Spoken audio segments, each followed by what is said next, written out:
इरा आता 6 month cross झाली आहे आणि इरासाठी वेगवेगळे फूड मी ट्राय करत आहे. तिला जर आवडलं तरच ती घेते, तोंडात नाही आवडलं तर ती नाही घेत, ती सरळ डिनाय करते. तर आज मी तिला अवोकाडो ट्राय करणार आहे आणि खरंच अवोकाडो सुपर फूड मानले जाते. तर अवोकाडो हे डायजेशनसाठी चांगलं असतं आणि दुसरी गोष्ट म्हणजे पोटॅशियम प्लस विटॅमिन ई असते त्याच्यामध्ये. मी पण फर्स्ट टाइम ट्राय करते आहे. मला तिथे याच्यामध्ये मी ब्रेस्ट मिल्क ॲड केले आहे. तर इथे बघा ती एन्जॉय करते. फर्स्ट बाईटमध्येच मला तिचे रिॲक्शन समजले, तिला आवडलं आहे. आवडलं oh my God, very good.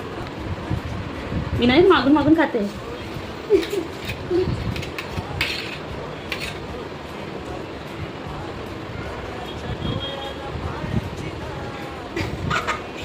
आवडलं तुला? आवडलं? इराला आता 7 मंथ स्टार्ट झाला आहे. मी तिला अजूनपर्यंत बीट गाजर रताळच देत होती आणि मी फर्स्ट टाइम आता ॲवोकाडो तिला टेस्ट करायला दिला आहे. मला बघायचं होतं ती खाते की नाही आणि खरंच ती खूप एन्जॉय करते. तर तुम्ही पण तुमच्या बाळाला ॲवोकाडो नक्कीच द्या, कारण सुपर फूड मानलं जातं हे आणि खूप त्याच्यामध्ये सगळं असतं, कॅल्शियमपासून विटॅमिनपासून सगळं असतं. त्यामुळे तुम्ही नक्कीच ट्राय ॲटलीस्ट वीकमधून एकदा तरी मुलाला हे खायला द्या.